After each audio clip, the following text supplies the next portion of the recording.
안녕하세요. 자, 오늘은요, 우리가 매일 밤 꾸는 꿈에 대한 이야기를 좀 해볼까 합니다. 근데 이게 그냥 꿈이 아닐 수도 있다는 거, 혹시 생각해 보셨나요? 우리가 거의 이해하지 못하는 그 꿈의 세계, 어쩌면 단순한 상상의 산물이 아닐지도 모릅니다. 모든 건 바로 이 질문에서 시작돼요. 하늘을 막 날아다니고, 돌아가신 할머니랑 얘기를 나누는 그 생생한 경험들 있잖아요. 만약 그 모든 게 그냥 뇌가 만들어내는 환상이 아니라 어딘가 다른 현실로 들어가는 문이라면 어떨까요? 오늘 살펴볼 자료에서 정말 기가 막힌 예를 하나 드는데요. 바로 이겁니다. 공중전화 부스에서 말이 너무나 태연하게 전화를 걸고 있어요. 와, 진짜 황당하죠?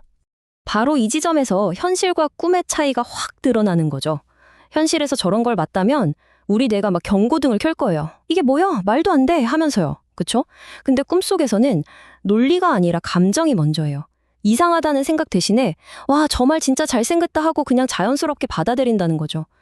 이게 바로 우리가 앞으로 탐험할 이 세계의 아주 중요한 첫 번째 규칙입니다. 자, 그럼 이 이상하고 신비로운 꿈의 세계에 이제 공식적인 이름을 한번 붙여보죠.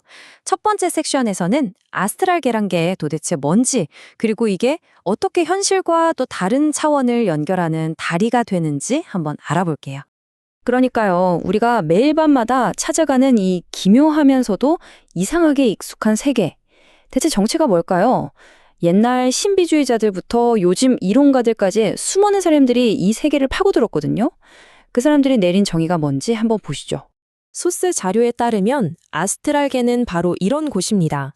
우리가 지금 만지고 느끼는 이 물질 세계, 그리고 육체가 없는 순수한 의식만 있는 세계, 그 둘 사이를 연결하는 중간지대 같은 거라는 거죠.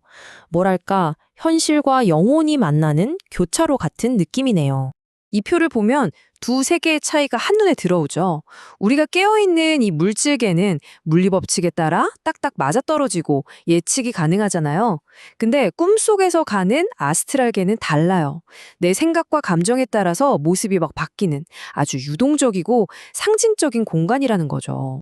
좋습니다. 그럼 두 번째 섹션으로 넘어가서 이 이론의 핵심, 바로 왜라는 질문을 파헤쳐 볼게요.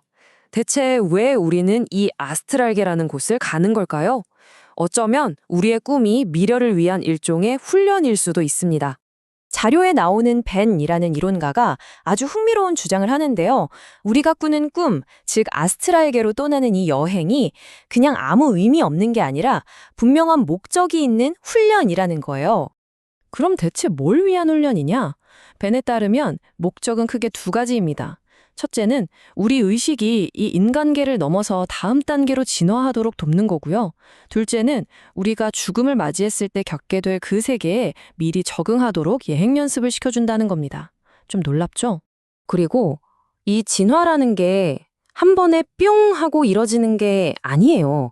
여기 그림처럼 우리의 의식은 인간계에서 시작해서 아스트랄계를 거쳐서 정신계, 인과계, 이렇게 마치 나선 계단을 올라가듯이 점진적으로 성장한다는 겁니다. 그리고 이 과정이 단 한 번의 생으로 끝나는 게 아니라고 해요. 바로 이 여러 생에 걸쳐서 진화한다는 개념이 우리가 아는 윤회랑 연결되는 지점입니다. 근데 여기서 말하는 윤회는 종교적인 거랑은 좀 달라요. 뭐 벌을 받거나 상을 받는 그런 게 아니라 의식이 더 높은 단계로 가기 위해 경험치를 쌓는 마치 과학처럼 체계적인 과정이라는 거죠. 자, 이제 분위기를 살짝 바꿔볼게요. 이 다른 차원으로의 여행이 늘 아름답고 평화롭기만 한 건 아니거든요. 세 번째 섹션에서는 이 아스트랄계의 어두운 면, 그 위험에 대해서 한번 알아보겠습니다. 이 아스트랄계라는 게 그냥 하나의 공간이 아니에요. 마치 도시에 잘 사는 동네에 못 사는 동네가 있듯이 여기도 여러 구역으로 나뉜다고 합니다. 에너지가 낮은 저차원 아스트랄계에는 유령이나 잡신 같은 좀 혼란스러운 존재들이 있고요. 반면에 에너지가 높은 고차원 아스트랄계에서는 원격 투시나 생각으로 병을 고치는 그런 현상이 일어나는 영역도 있다고 합니다. 아마 이쯤 되면 에이, 이게 다 무슨 말도 안 되는 소리야 하시는 분들 분명히 계실 거예요. 바로 그런 분들을 향해서 이론가 벤이 아주 도발적인 제안을 합니다. 믿지 말고 직접 확인해 보라는 거죠. 당신의 의식 수준을 직접 높여서 이 모든 게 진짜 사실인지 아닌지 직접 한번 보라는 겁니다.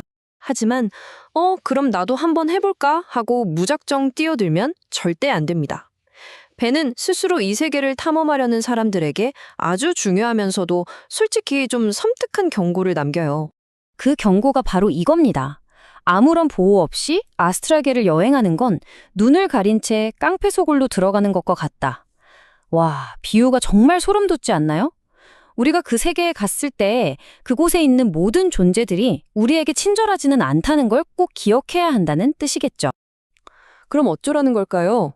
마지막 네 번째 섹션에서는 바로 이 문제의 해답을 찾아보겠습니다. 무의식적으로 그냥 끌려다니는 꿈에서 내가 주도하는 의식적인 탐험으로 바꾸는 그 열쇠는 과연 뭘까요?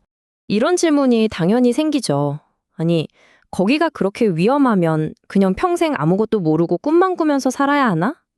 내 의식을 안전하게 진화시킬 방법은 정말 없는 걸까? 하는 질문이요. 자료에서 제시하는 해답은 놀랍게도 우리에게 아주 익숙한 겁니다. 그 모든 위험을 피하고 의식적으로 그 세계를 탐험할 수 있는 열쇠는 바로 명상입니다. 자, 원리는 이렇습니다. 첫째, 명상을 하면 우리가 깨어 있을 때의 의식이 단련됩니다.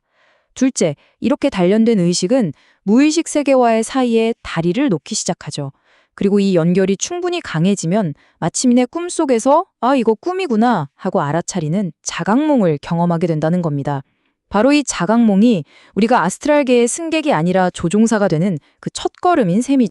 그래서 오늘의 이야기는 그냥 지식을 전달하는 걸 넘어서 여러분께 드리는 하나의 초대장으로 마무리할까 합니다. 깨어있을 때의 의식을 진화시켜 보세요. 그러면 당신도 자각몽을 꾸게 될지 모릅니다. 어쩌면 오늘 밤 여러분의 꿈은 더 이상 의미 없는 이미지의 나열이 아니라 의식적인 탐험의 시작이 될 수도 있습니다. 함께 해주셔서 감사합니다.